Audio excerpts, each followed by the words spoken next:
taane afaan illee kan ittiin qaddasamu illee akka ta'u afaan Oromoo ittiin qaddasamuu hin danda'amu jedhanii jedhamudha dubbatanii jiru amma ammaa kana ejjennoo Sinodoosii immoo fa'aa qabatee jiru isa kana jechuudha. Afaan Oromoon qaddasuun uma danda'amaa jennuuni Waaqayyo afaan akkasiin qaddasaa hin jenne afaan Oromootiin yoo qaddasame waan tokko waan cubbuu hin qabu hiikaadhuma afaanitti irraa kan hafe jedhu eenyu isinii kennee eenyu Oromoof kenne waan hundi keenya beeknu oduu kanaa jechuudha kan yaada kana.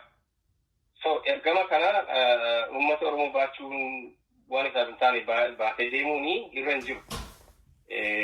Maaliif kaleessa fakkeenyaaf tun beekin ameen jecha galeera kanaati waan nageenya tokko ameen jedhee gara kun hin danda'u.